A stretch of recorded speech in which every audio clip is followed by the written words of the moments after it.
Let's wait for that to hit YouTube. See how long that delay is. Oh, there we go. Look at that. The YouTube is up. Isn't that great? Hey, everybody. It's Nate.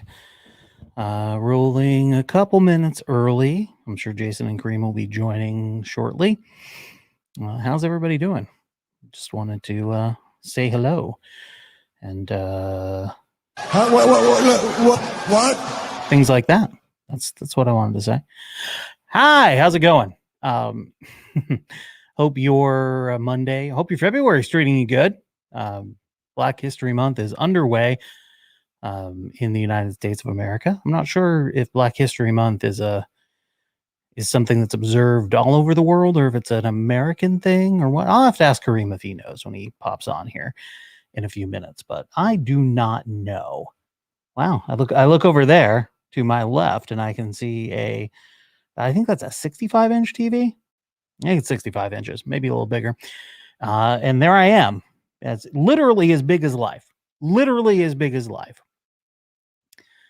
So I know that we are live on YouTube and everywhere else across the fruited plain. Let's see. Yeah, like I said, started a couple minutes early because I'm hooked up. I'm ready to go. What? Figured I'd get the show rolling. And the guys can pop in when they are ready to pop in. So been an interesting time. I mentioned last week we are fully into the new Darling New Media Studios here in Midtown Sacramento, and still figuring out everything, still putting stuff away. That's always the challenge when you move. That's always the biggest challenge, isn't it? To figure out where stuff goes in your new place. And when your new place is a little smaller than your old place and you've budgeted for a little bit of contraction, you're like, did I contract enough stuff? Did I? So we're still figuring all of that out, but it's all good. We've had several podcasts recording so far. I was live here last week at this time. We've had the Look Behind the Curtains podcast in. We've had Keith's 916 podcast. I forget what he's calling it. It was he had a partner and he and his partner split. I know how that goes. So he was in. The All Eyes on Us podcast was in last night recording. So we've had several podcasts and recording. A new podcast that's going to be coming up. First episode is recording in mid-February and pretty exciting stuff. So looking forward to launching that in a couple of weeks. I'll let you know as we get closer. Oh, good Lord. What happened to you? I shaved. With what? With a rusty razor blade. It looks like you took some rusty old shears out of the old garden shed. Yeah, also known as my beard trimmers. Oh, yeah. It's so weird. You look so different when you go from without a beard to with a beard, and well, actually the other way. But yeah, welcome in. That's the new look for February. That's no facial, like stubble February. That's what it's called. Stubble February. Stubble Feb. Stubble Feb. welcome to Stubble Feb. Yeah. I haven't heard from Kareem in a bit. I don't know. He hasn't mentioned lateness or whatever, but Jason right on time at 7:30. So we'll I've just been shooting the breeze here for like 2 minutes as we got going. Yeah, so new podcast starting up here in the next little bit. I'll have more on that as we get closer. Once we have a name and a launch date. They were in recording a trailer today. So that's today, and I know on the 15th they're coming in to record the first episode of that show. So looking forward to more new podcasts coming out of Darling New Media. So a very exciting time.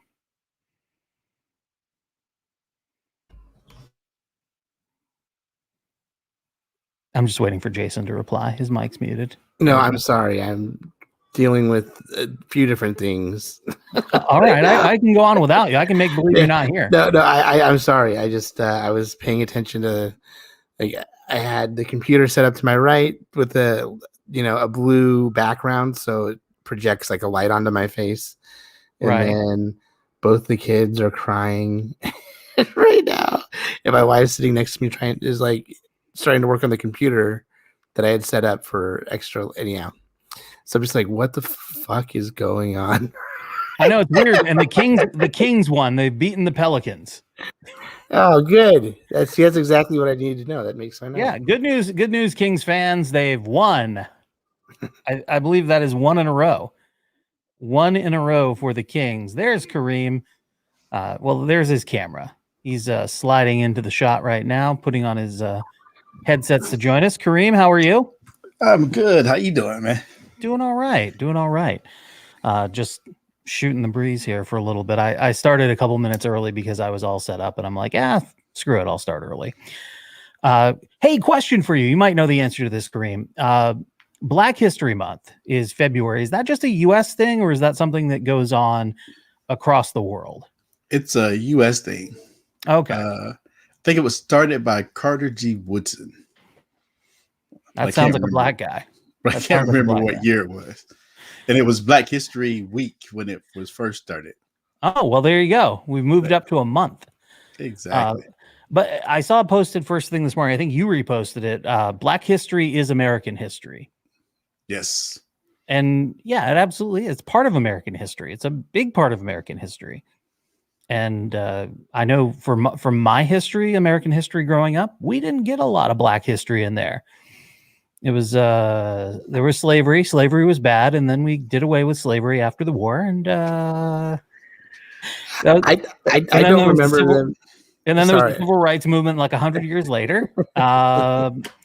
Martin Luther King Jr. was assassinated and scene. Yeah, they don't tell you about the part where like it was slavery that built Washington D.C. Yep, not mentioned. Did not get that mentioned in my American history class. Not once. Not in high school. Not in college. Not in elementary school. Not one time. Not one time. Nope. Yeah. Well, we knew Benjamin Banneker was a person who helped design the Capitol. Actually, D.C. itself. Right. So we always heard that story. But, the slavery part of that story was kind of left out. Sure. Yeah. The unpleasantness. We'll leave that out. Yeah. We're not going to talk about that. So, I'm trying to think as far as school textbook goes, there was what you guys said. There was a Martin Luther King. There was a picture of Malcolm X. They didn't talk about him. And I think there was a picture of Marcus Garvey. And that's it. Maybe a little George Washington Carver and Peanuts. George Washington Carver and Peanuts. Yeah. That was the other thing. We had Jackie Robinson. I know we talked about that. There was some stuff we talked about in high school, but I'm also a decade below you guys too, right? So, and I was in California. Close, yeah. So, but for me, my teachers went through the civil rights struggle. Right. So so I actually went to the colored school that had been integrated. So all of the teachers that were at the school were the teachers that taught my parents' generation, or not all of them, but the teachers up through 5th grade. Those were the teachers that had been there when they were there. So, and Mrs. Merritt, who was my 4th grade teacher, Miss Merritt and Miss Gray. Miss Merritt would tell us all the time. Those two would tell us all the time about Black history stuff. Like they made it a point. Right. And Mrs. Merritt would tell us about how she got in trouble for drinking at the white water fountain. And she didn't do it. And she did it on purpose. Right. So we would get those stories from them. But as far as high school goes, it was like literally nothing really. Yeah, we got this comment from David who's watching. I'm guessing this refers to Black History Week, started in 1915 in Chicago. Yeah. I'm guessing that was what we're referring to there. So, all right. Well, I'm not going to bother rolling the open again. Screw it. We're changing the show as we go a little bit here and there. We didn't run the open last week, and so fine. We're not doing it this week. Actually, Kareem, our friend, oh God, and as soon as I of course blank on it completely. He's working on some music for the show, so very excited for that. And we'll debut. Of course, as I start to mention it, my mind completely blanks on his name. Kevin. Yes, Kevin. I'm sorry, Kevin.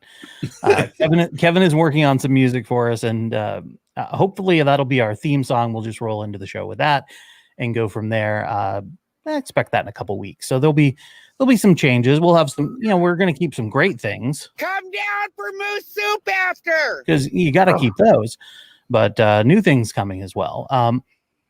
So as we launch here into Black History Month, Kareem, what would you like to talk about? I mean, we've already started a little bit, but what's been on your mind? My favorite subject, white women. Where are they at? So I don't know if I sent this to you or not, but one of the women who is charged with the Capitol insurrection. Oh, I think you did. She wants to go on a work retreat, right? She sent a request to the judge to go on a work retreat to Mexico. Sure. Makes sense. Not a problem. I just don't even know how your mind even works that way. Hey, it's a work trip. It's not for A fun. work trip. It's like, come on, Kareem. She's gonna be working. That you haven't been charged 30 days. It's team building. It's important that she keeps up appearances at her job, and they don't realize that she's a seditionist. I mean, 30. she's going to Mexico. I mean, it's not like she's going to stay there. It's full of Mexicans, Kareem. Come on. 30 days, and you have. I don't even know how you fix your mouth, your face, your hand to make like the judge should put her in jail for asking. Because you clearly do not understand the seriousness of the charge that is against you. come on now. She put her ass in jail, right? Like, look, when she brought the letter to the judge, she should have read it, told the bailiff to take her and put her in jail. Your bail has been revoked. Your bail has been revoked for stupidity. She should be put in jail, right? Like, she should have never got bail. Yeah. But she should be in jail right now for asking that dumbass question. And they should be taking away her passport. Their passport definitely should be taken away. Well, I believe, and I don't know if I'm right on this, but I believe their passports are taken away because then they can't flee the country without their passport. Who knows? She's a white woman. Well, fair enough. I mean, she's out on bail. Come on. Part of a riot that stormed the Capitol in sedition. Yeah. I mean, come on. She's out on bail, though, bro. Yeah. And that should be the thing that tells you everything that you need to know about race and the criminal justice system in this country. The fact that those people are are not in jail, Right. and the fact that they're not in jail right now, that they got charges in their home districts, and the judges in those districts didn't have enough sense to keep them in prison, and to be like, oh well, the Constitution is what has to let you out, so I'm gonna no. There's some shit that you don't get bail for. Yeah, there's a lot of people who don't get bail for a variety of reasons. So, agreed. Jason, what would you like to talk about? White women? No, I'm just kidding. I'm just kidding.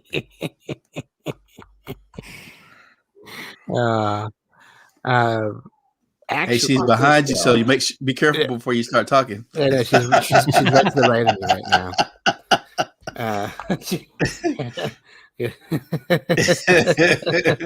She's listening. It's like those twins on Saturday Night Live. No, let's see. Oh man, so last week I didn't work. I took the week off, and just was like a stay-at-home dad all week, like doing small projects around the house, keeping the kids entertained, having dinner made every day by like 5:30, and it was amazing. Like, I think the thing that I appreciated or loved the most about it, more than anything else, was the not feeling the urgency, like with my kids. Like, this needs to get, like, having time for them. You know what I mean? Like, because when I'm working, like, even if it's, I can't, it's difficult for me when I'm working on something to just set it down. Right. And then come back to it, like, especially if I need to make a phone call and then make notes after that phone call and then fill out an application while I have all the information in my head still. Like, there's a lot of stuff, and like having to get up and do things constantly makes it very difficult. And Chris, what her job is right now is she's talking to people constantly because she has to wheel and deal. I shouldn't say wheel and deal, but she's a working component in our legislative process on the transportation, in transportation. So, I mean, like, it's busy as fuck. Yeah. So you get your kid right there. Yeah. Mine's throwing a fit right now. I can hear her. Well, let's check in with some audio. No, she seems pretty chill. Yeah, she goes to bed about 7. So yeah, some nights she goes, some nights she doesn't. Well, she just doesn't feel like it tonight. She's not feeling it. But anyhow, it was excellent, and I hope to make some decisions in the future in regards to that, because there's nothing that says financially like that. We're very blessed that if I needed to stay at home to be with the kids, and it made for a better life for everybody because I wasn't being a dick all the time. Because I'm not. I think that's worth it. So sure. I just need to find a side hustle for the weekends. There you go. A lot of that going on. I would like to talk about white women, one in particular. But I need to mention this. Ryan Callow, who is a professor at the UW School of Law, tweeted something that made me think, well, fuck, why didn't I think of that? And he tweets, the scandal no one is talking about is how Space Force missed the giant laser aimed at California. In case you're wondering what that refers to, freshman Congresswoman Marjorie Taylor Greene, now this goes back to a tweet from 2018, believes that there is a Jewish space laser that caused the wildfires in California. Not making that up. She claimed that they were ignited by a space laser controlled by a corporate cabal, including the Rothschild banking firm. That was before she got elected to Congress, by the way. So, what's this obsession? Sorry, what's this obsession with the fucking Rothschilds? For fucking, like, Jesus fucking Christ. Well, they're Jewish. So this article from Vox points out how it's ridiculous. It's okay to laugh about, but at the same time, it's kind of horrifying because it's the latest in a long line of conspiracies about the Rothschild family. And those conspiracies are always at root anti-Semitic. Since the 19th century, people have used claims that this one particularly wealthy family controls the world to cast aspersions on Jews in general. It's not an isolated anti-Semitic incident for Greene either. In December of 2018, she shared a video on her Facebook page, which features a prominent British anti-Semite explaining that Zionist supremacists have schemed to promote immigration and miscegenation. I'm probably pronouncing that wrong. That's a conspiracy theory that seemingly motivated the Pittsburgh synagogue shooter's rampage in October 2018, less than 2 months before Green's post. Despite concrete evidence that these ideas were endangering American Jews, Green chose to spread them anyway. And then she was elected to Congress. So the niece has been gone, went and spent the weekend with her mom. So I was listening to MSNBC when she, this afternoon, and she came up front and she heard that and her face looked like, what in the fuck did Jewish you just space lasers? Yeah. What in the fuck did you just play? Look, I messaged both Mel Gelbart and Ted Sampson asking why I was not told about the Jewish space lasers. Ted did not reply, so I assume he's in on it. Mel said if she had told me, she would have had to kill me. So that I understand that I can respect. Yeah. I mean, and she has the inside line. Yeah.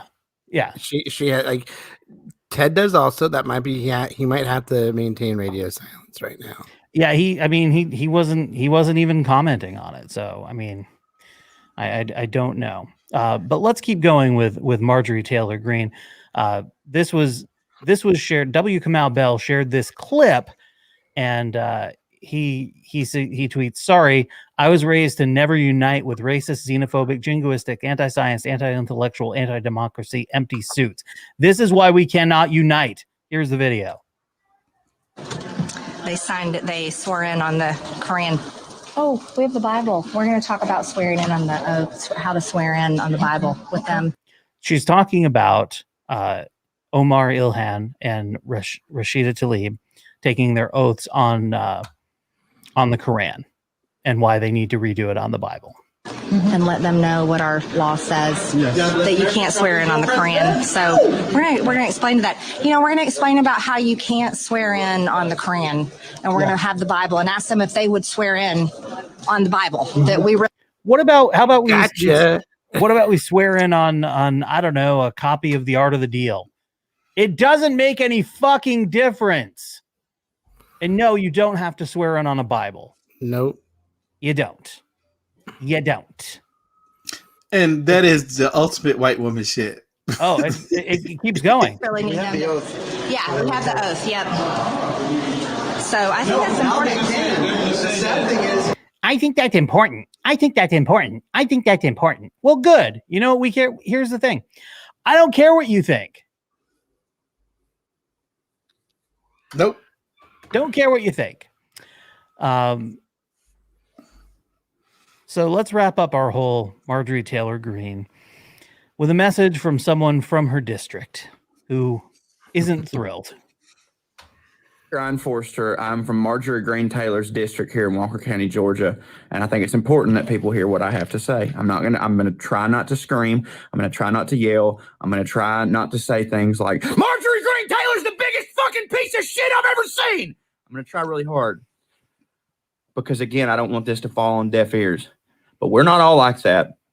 And I don't want to sound like a not all white people thing, because we definitely need to take accountability. We definitely have earned a lot of it. But I'm so fucking sick and tired of having to constantly defend my accent. And I'm not asking everyone out there to stop thinking of my people of a certain way. I'm talking to my people right now. Vote this fucking bitch out! God! Aren't you ashamed? How are you not ashamed? It's one thing to like guns. It's a completely other thing to be fine with someone who harasses school shooting victims and talks about how it's fake. This is so asinine. QAnon has become synonymous with Walker County, Georgia, and I'm fucking tired of it. I've grown up here my whole life, and I was led to believe that there are decent people, and I still believe that. But until I start seeing a majority scream at this lady and talk about how she doesn't represent us, I don't believe it. And I'm so tired of it, man. I know I'm not the only one. I'm so fucking sick of people in the comment section saying, "Oh, you're a good one. You're one of the good ones, Corey." Do you know how fucking embarrassing that is? I'm talking to those of you who feel the same way as me but aren't saying anything because you don't want to upset your mom and dad. You don't want to upset your papa. You don't want to upset your friends. Maybe you don't want to get fired from your job. Now it's time to use that fucking white privilege, baby. We've got it in spades. I'll say whatever the fuck I want. Fuck her. Fuck QAnon. Fuck the radical right. Fuck all them. Well, I'm in a goddamn blue state now, and it's time we started fucking acting like it. Fuck her. It ain't all of us, god damn it. And scene. Did you guys watch Saturday Night Live? I have not yet. Oh man.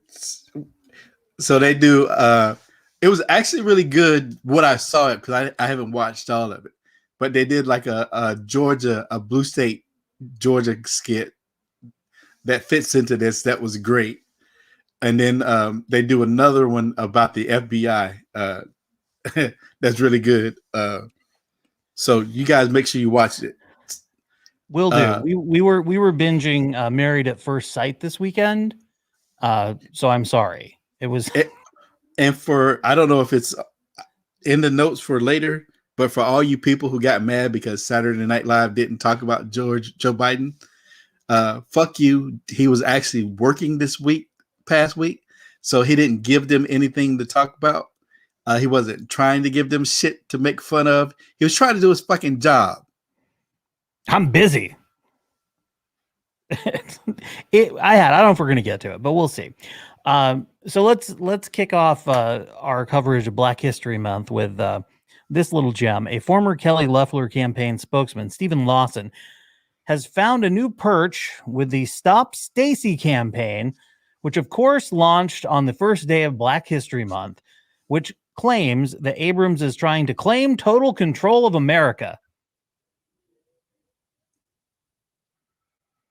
It reads, now Stacey Abrams is trying to claim total control of America, which is why it's so critical for Republicans across Georgia and across the country to have a dedicated, well-funded outside organization to stop her.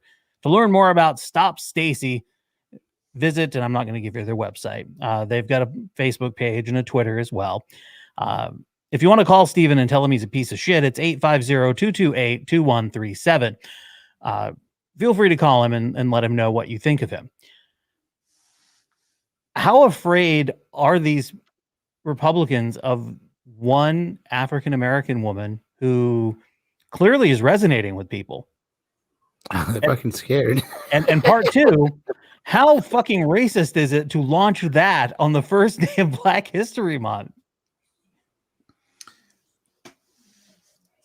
We know it's Marjorie, right? I mean, this is her. Isn't this what her? No, she's busy trying to impeach Joe Biden and stop evil flags, America-hating flags from flying over foreign embassies. That's right. Yeah, answer my question. I asked two legitimate questions, and you want to go somewhere else. Answer my question, damn it. Fuck them. Fuck them. They're scared. How fucking afraid are you of this one woman? I get it. She pulled a big swing in the state of Georgia. But this idea that it's this magical thing that's happened, it's not. She just got people out to vote. Oh, they are scared shitless. Right? In every Republican-controlled legislature in the country, they are rolling out new legislation to try to prevent what she did from happening in their state. They're letting black people vote. In every Republican-controlled legislature in the country, they are working on ways to try to prevent black people from voting all throughout the country. Sorry, you need to have two forms of ID. You have to have a credit card. You have to have a credit card and a driver's license. That is one of the things that they're doing. That's the sad part. In Georgia, they put a proposal where you're supposed to send a copy of your ID to actually get your mail-in ballot. registration? Voter, Oh, yeah, your mail-in mail-in ballot. Yeah. So in order for you to vote by mail, they want you to send it. Like, who the fuck is going to do that? And who's going to be responsible with all of the IDs, the IDs that get stolen?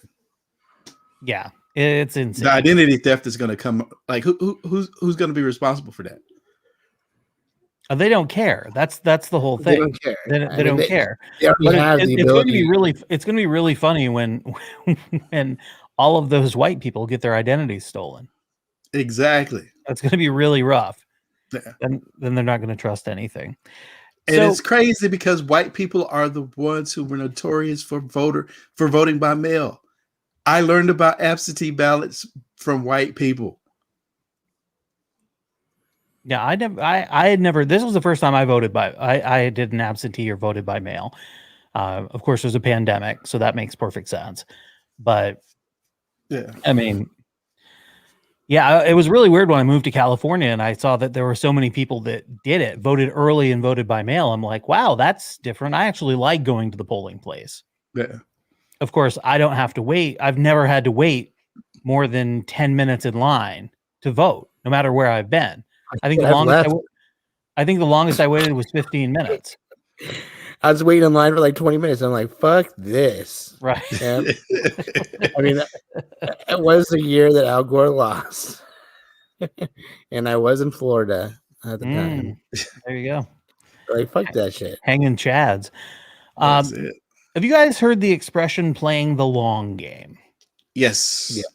Playing the long game. So for anybody who's not familiar, the long game is when you set out to do something over a very long period of time and you're not looking for a payoff now or even next week or next month or next year. This is something that you plan out. This is one of those ultimate revenge things that you hear about like in spy novels and these revenge movies. It's like, I've been planning this for. So the KGB, who is notorious for their long game, they played it as if they were immensely impressed by Donald Trump's personality. That's right. A key source for a new book, a former KGB spy, has told The Guardian that Donald Trump was cultivated as a Russian asset over 40 years and proved so willing to parrot anti-Western propaganda that there were celebrations in Moscow. Yuri Shevitz, who was posted to Washington by the Soviet Union in the 80s, compares the former U.S. president to the Cambridge Five, the British spy ring that passed secrets to Moscow during the Second World War and early Cold War. He's now 67. He's a key source for American Compromat, which is a new book by journalist Craig Unger, whose previous works include House of Trump, House of Putin. And the book also explores the former president's relationship with Jeffrey Epstein. Said this is an example where people were recruited when they were just students and then they rose to important positions. Something like that was happening with Trump. He was a KGB major. He had a cover job as a correspondent in Washington for a Russian news agency TASS during the 80s. He moved to the U.S. permanently in 93 and gained American citizenship. He works as a corporate security investigator and was a partner of Alexander Litvinenko, who was assassinated in London in 2006. 40 years. Bullshit? No, I believe it. So all the MAGA people are not going to believe this. Malcolm Nance has been saying it for at least 6 years. Right. And if when you read the article, do you understand how they played him? And I mean, it's him. It's Yeah. you know, everything that he described as him was him. And to make the footnotes that were made about the timing of everything is real. And I know I've seen videos back during the 80s of him talking about running for president. So I didn't have enough time to go cross-reference them with what the guy said. But, Right. He was on, I think it was Phil Donahue talking about running for president back then. People started asking Trump about running for president in the late 80s.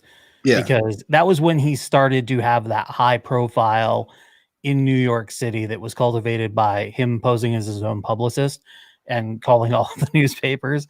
So he was a high profile person in New York, not necessarily because of what he was doing, but because he was feeding stories to all of the tabloids. He was talking to whatever gossip columnist would talk to him. Right. So he would get out there because he was accessible. He would show up on Letterman when Letterman needed like New York guests. Right. But think about that.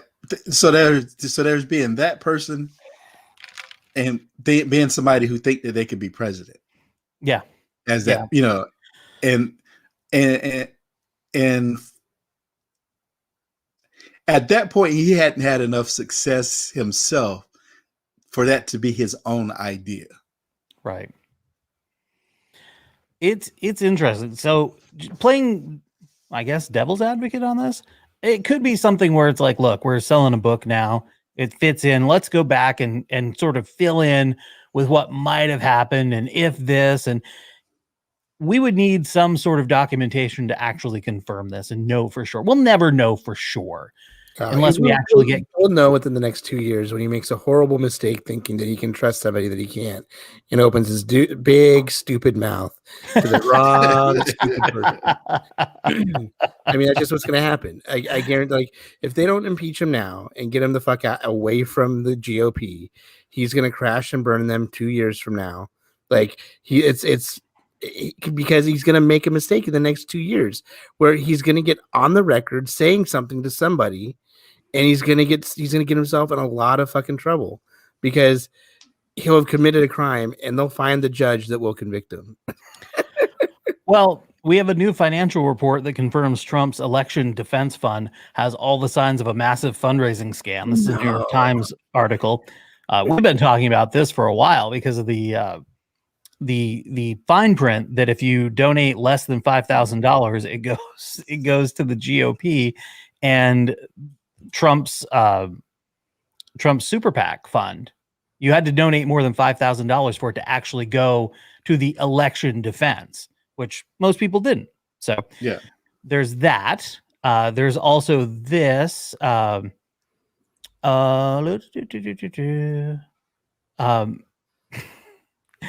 This is fun. Scotland, the land of my ancestors, is poised to be the first federal government to investigate Trump's finances. The Scottish Parliament will vote this week on launching a full investigation into Donald Trump's finances and properties.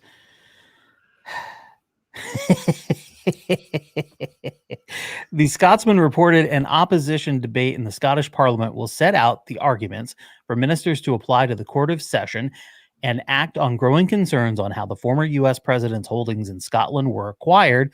While the issue has been discussed 3 times in the past 12 months, the coming debate is significant. The vote calling on ministers to seek the investigation would not be binding, but it would substantially increase pressure on the first minister to act in line with the will of the Scottish Parliament. Scotland is further along than any publicly known federal government investigation into Trump's finances. At the state and local level, both New York and Manhattan in particular are deep into investigations into the financial dealings.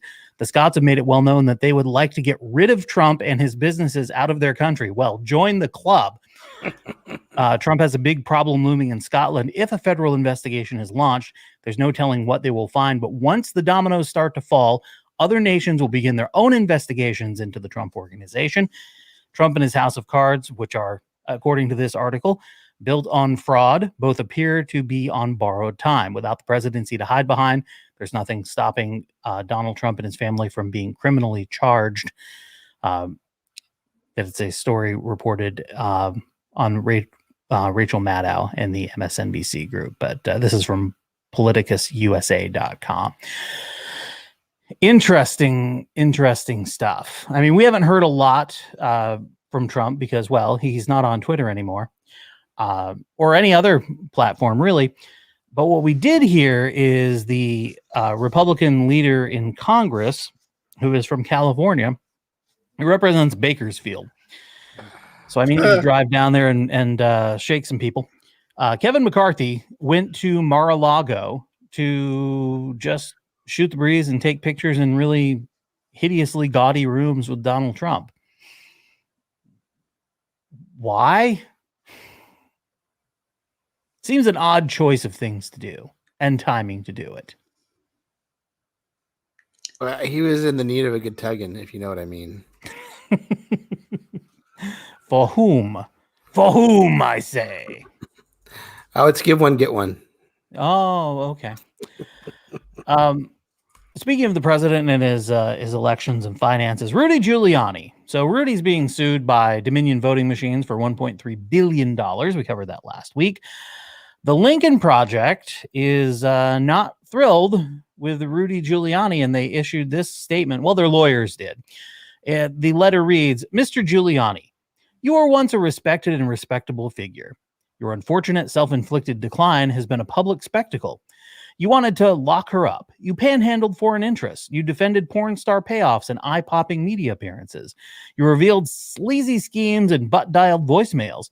You gave a mattress-top interview to someone you thought was a journalist looking for more, but turned out to be only a comedian who showed you to be an easy mark.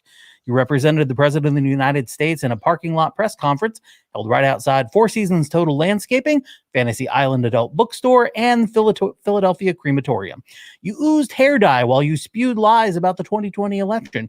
You assembled and led an elite strike force legal team that somehow couldn't manage to spell or win in court. By the way, each of these things that they mention, because these are lawyers, has a notation with a link to the story where it lays out each of them.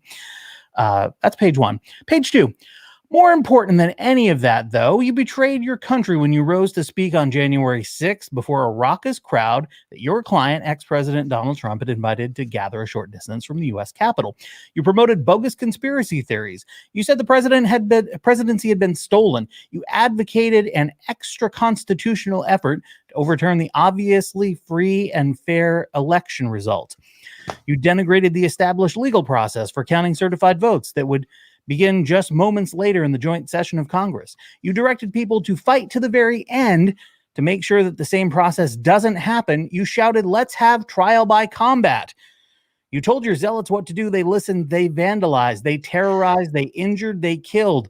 You are responsible for an armed occupation of the U.S. Capitol and an insurrection against the United States. You are responsible for our nation's first non-peaceful transfer of power since the Civil War. You were responsible for 140 injured Capitol Police. You were responsible for 5 dead Americans. You incited a riot on January 6th and then stood back to watch.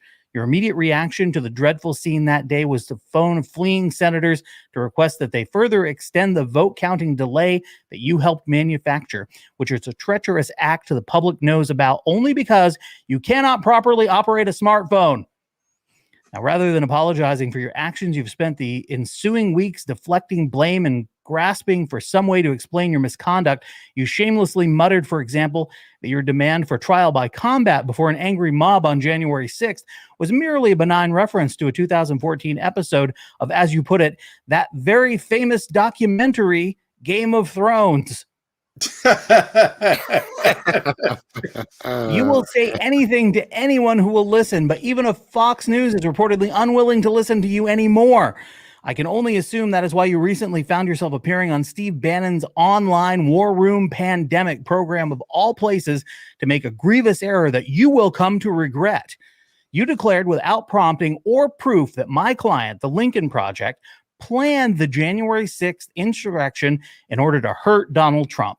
You claimed the Lincoln Project and some right-wing groups that operate for the Lincoln Project were acting as wolves in sheep's clothing, suggesting they had somehow disguised themselves as Trump supporters while illegally occupying the Capitol. Mr. Bannon, yes, Steve Bannon expressed doubt about your initial claim, but nevertheless, you persisted by additionally asserting that one of the people who organized this is well known for having worked with the Lincoln Project in the past. When Mr. Bannon then asked you to reveal the identity of this guy working with the Lincoln Project, you responded with, I don't know if I can reveal his name because we have that from an anonymous source. Mr. Bannon, realizing you had no evidence to support your wild accusation, stated, you're killing me. You can't throw a charge like that out there. and then say, yeah, I got a double secret probation guy who I can't mention. Still, you held tight to your fantastical claim about the Lincoln Project for the remainder of your appearance. You committed a textbook act of defamation. You publicly accused the Lincoln Project of an infamous and criminal act that had nothing to do with, as you very well know, you lied. You have until Wednesday, February 3rd to retract your statement fully and apologize publicly to the Lincoln Project. Refuse at your peril.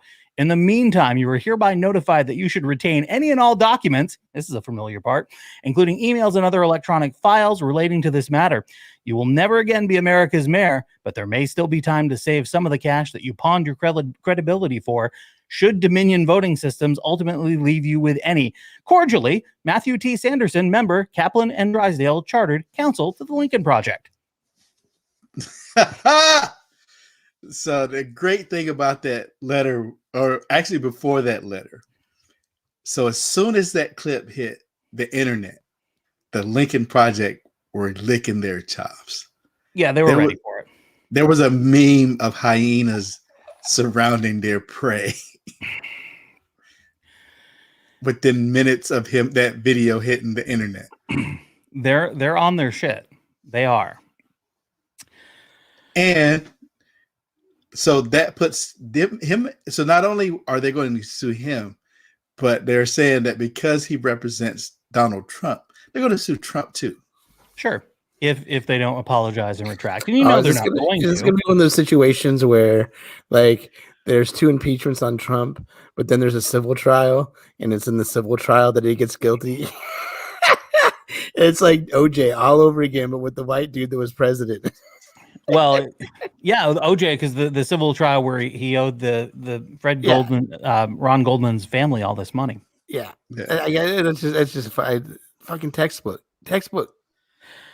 Yeah. No, it'll be and I can't remember which case it was, but it was the guy who sued the Dixie Chicks. Oh yeah. It was from the West Memphis 3. The dad sued the Dixie Chicks, and then he had to go do a deposition. And that's where they got him, was the deposition. Man, that's discovery will kill you every time. That's where they're going to get it. Fuck boy, man, that's where they get you. That's where the legal system will get you one way or another.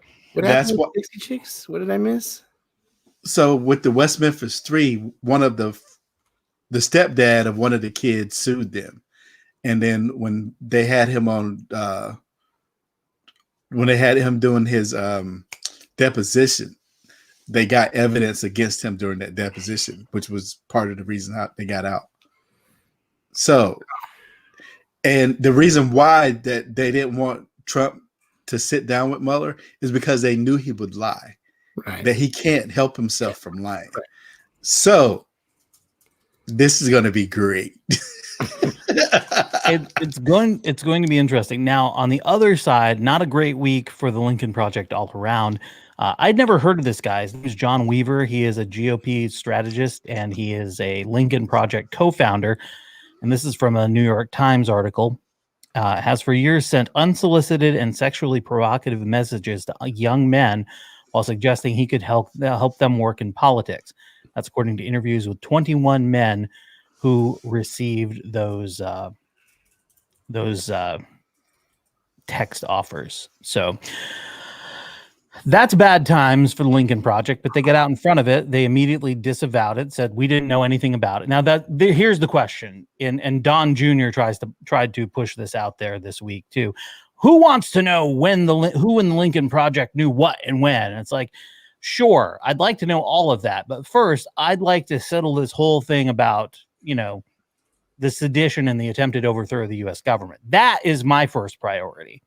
I mean, John Weaver sending unsolicited sexually provocative messages to young men. Sure. I want to know when Steve Schmidt knew about that, but if it was when the New York Times story broke, then you don't really have anything. No. Also, Don Jr. Don Jr. man, he's the smartest of the Trump children. So what he is doing right now, if you're unfamiliar, and I only see him because I see people reply to his Twitter feed. I don't follow him yet. I still see him.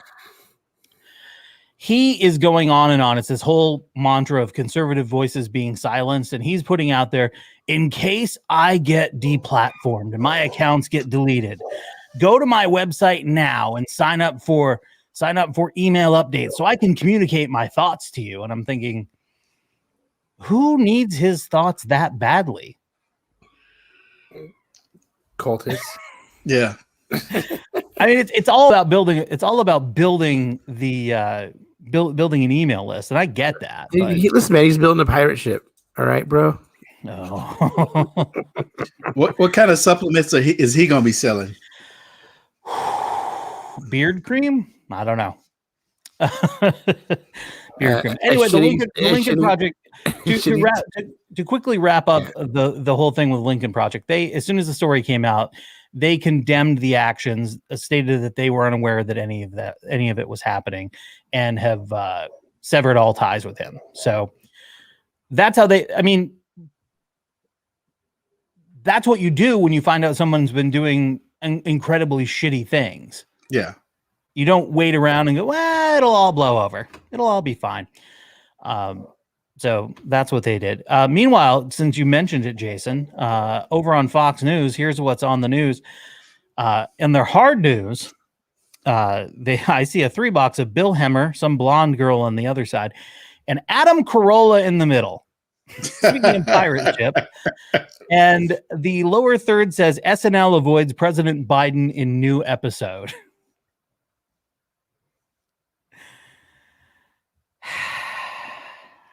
Yeah, they avoided him. Unbelievable. What was did you listen to the interview at all?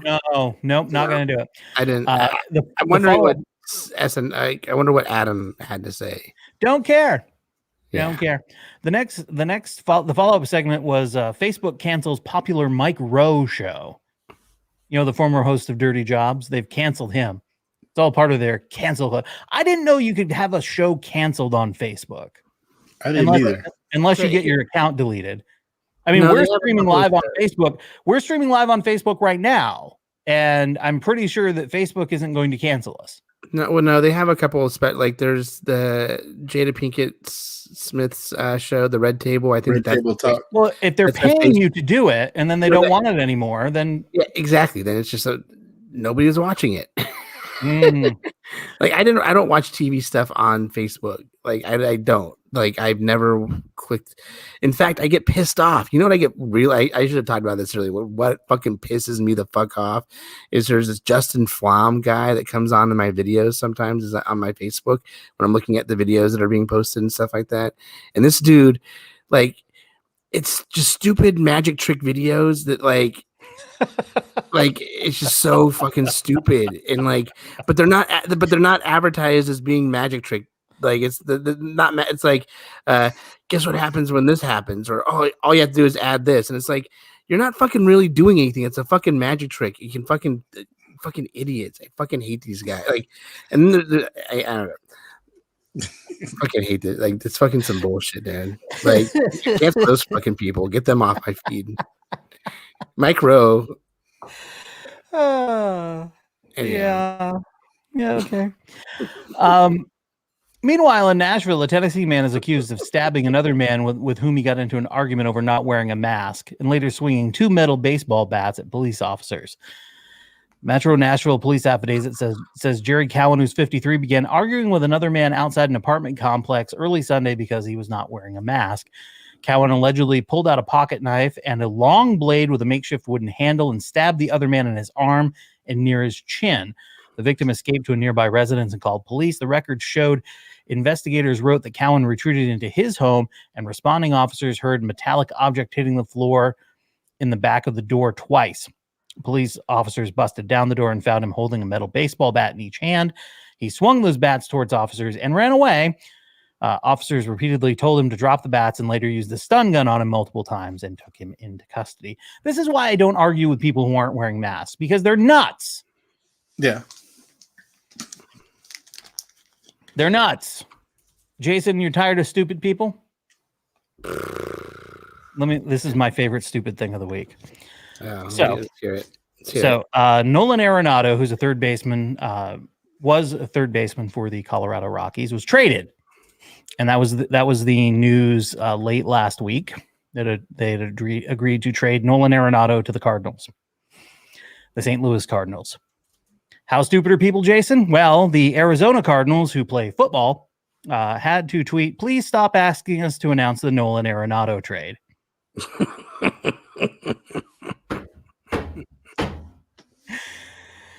I love that. I hate it and I love it all at once because it's, there were people like, why won't you announce it? Because it was like the rumor, it's come to a deal, and they were trying to figure out what was going which way and how much money and prospects and all this other stuff. And everybody's yelling at the football team, why aren't you announcing anything? Dumbasses. I mean, to be fair, like I forget about the Arizona Cardinals. Like I just was like, oh wow, they do have a football team there. Right, but you wouldn't be telling them that they need to announce the Nolan Arenado trade. No, I wouldn't. That's the thing. Yeah, and granted, the Arizona Cardinals used to be in St. Louis. There used to be two St. Louis Cardinals, the football Cardinals and the baseball Cardinals. So I would get if you were confused then, but that hasn't been a thing in 35 years. Yeah. And shit, do I feel old saying that? Ooh. Woo. Neil Lomax. Yeah, right. Jim Hart. Jim Hart. Kareem and I both naming St. Louis Cardinal football players. Only ones we know.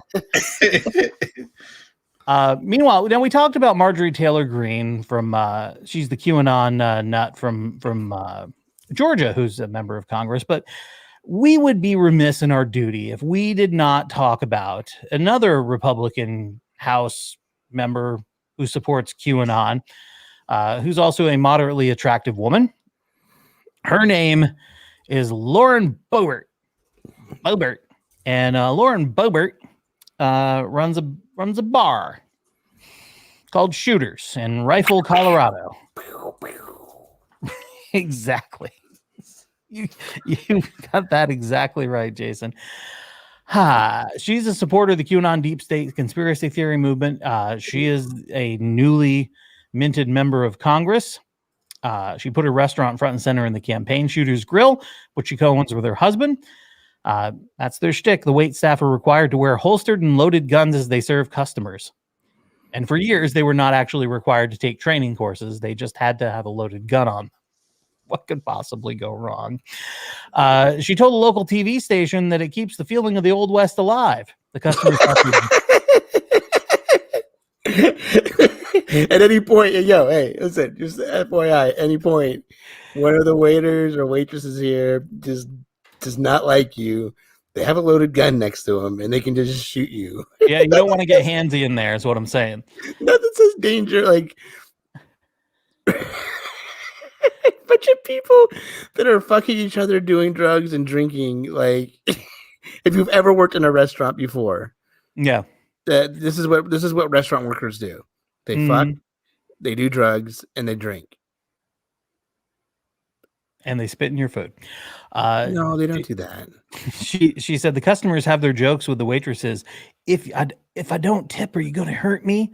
I'm sure that's hilarious. That's fucking great. But a few years ago, Boebert's food apparently posed a greater risk to customers than the untrained staff with loaded weapons after her pork sliders allegedly poisoned dozens of people at a local rodeo, making them nauseous and sending some home with bloody diarrhea. Oh, man. Yeah. I read this story so many times, and it still makes me laugh. As soon as it's like pork sliders, oh yeah, they'll be sliding out with blood. Ooh, that's not barbecue sauce. Oh man! Hey, you know what? I'll take a little bit of the inner wall of your stomach with it. Also, Shooters Grill made the news when the state temporarily revoked its license for reopening amid the coronavirus pandemic in defiance of the governor's orders. She claimed it was all about making payroll, but local health officials were already familiar with Boebert's operations. In 2017, authorities cited an unlicensed temporary retail food establishment associated with Shooters Grill for the mass food poisoning during the Rifle Rodeo. Wow. Yeah. Man, these sliders are the shit. An investigation traced back the pork sliders served by Bobert at the event.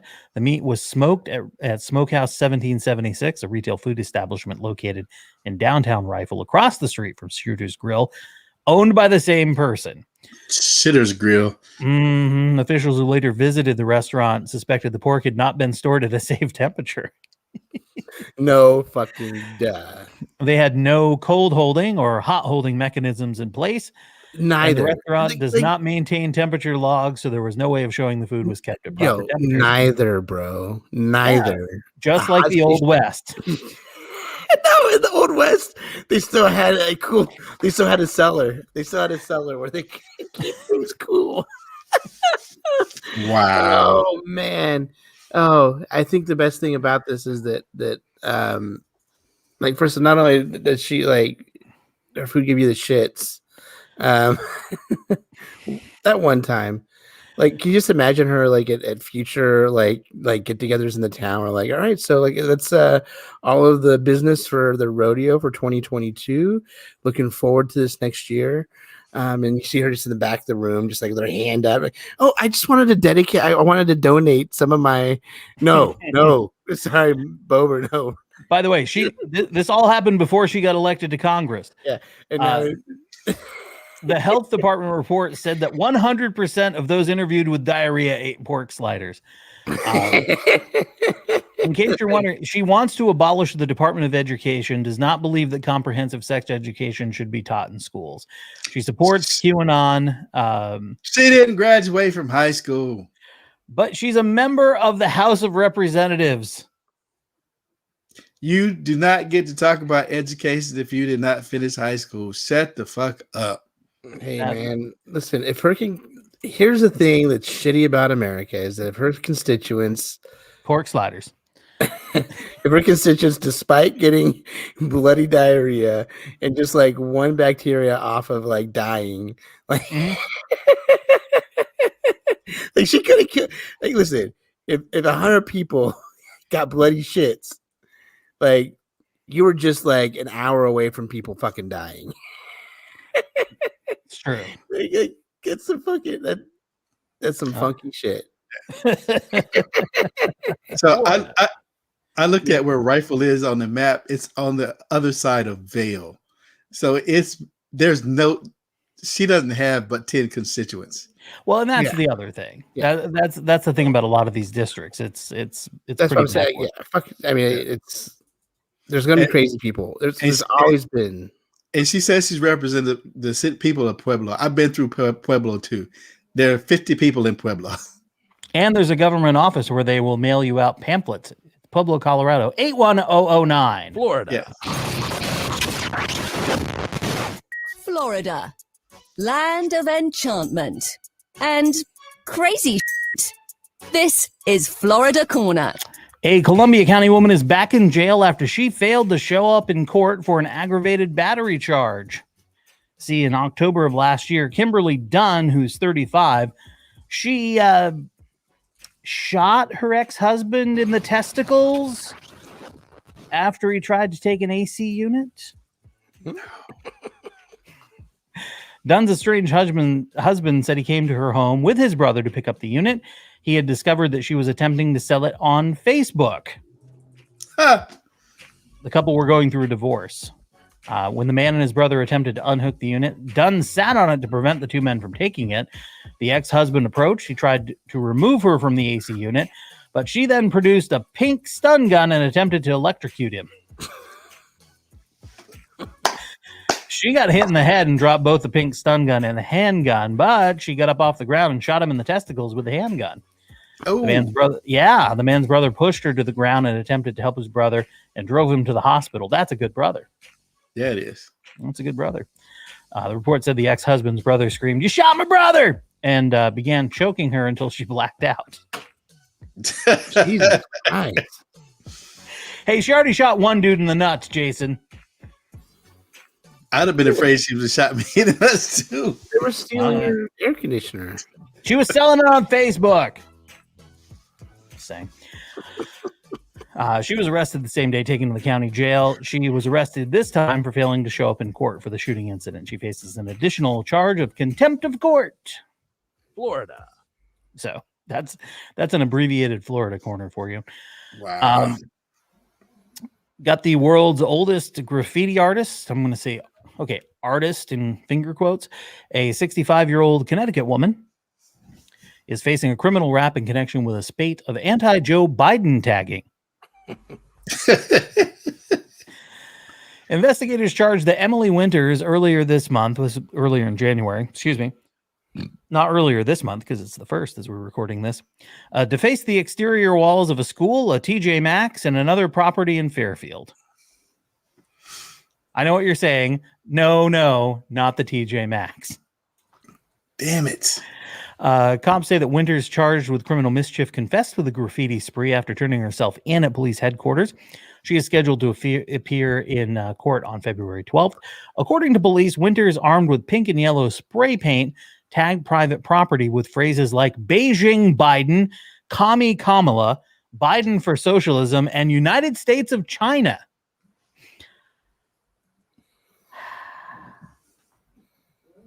Yeah. She was wearing a red hoodie when she turned herself in. Of course she was. Yeah.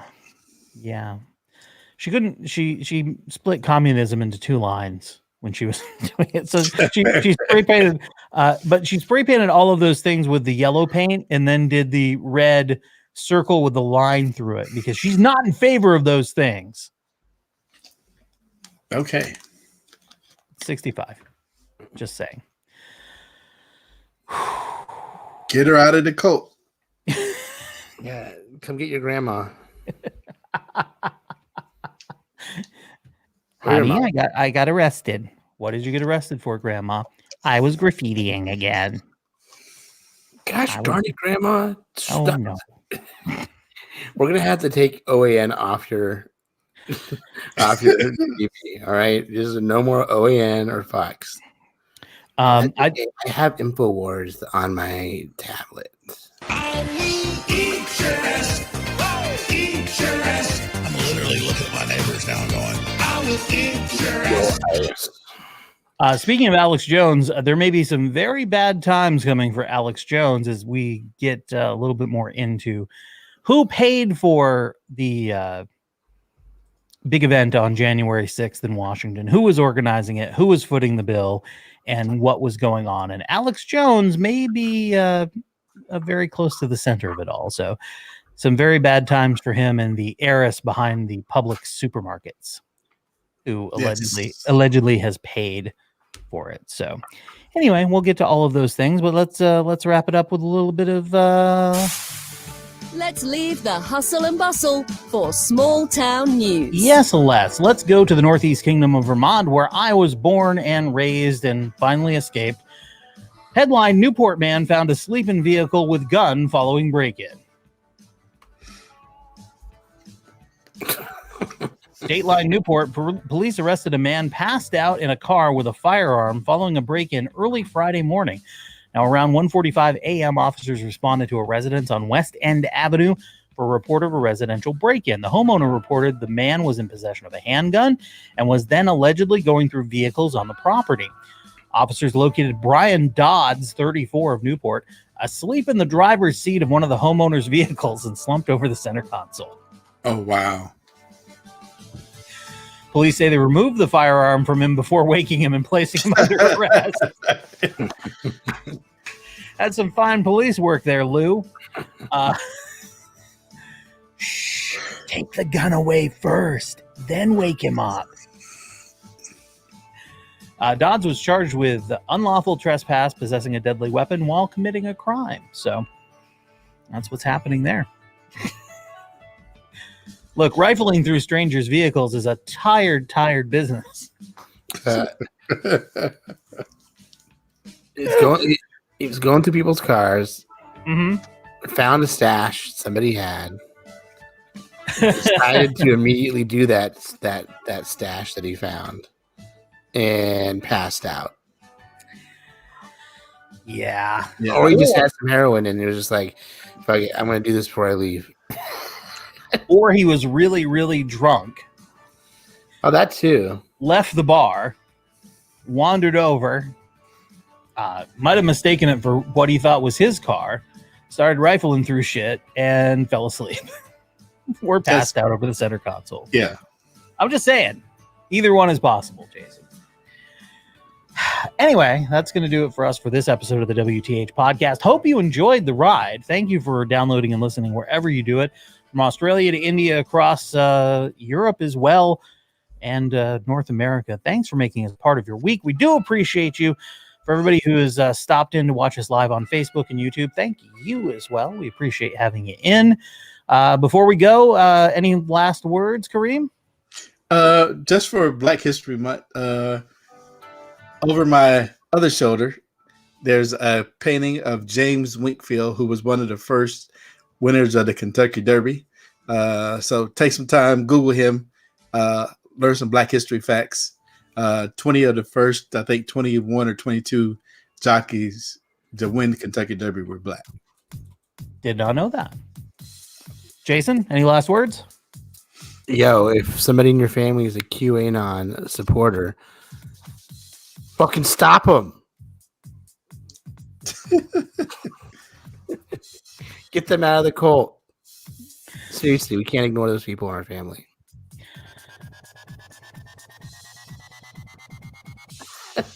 It's a video part.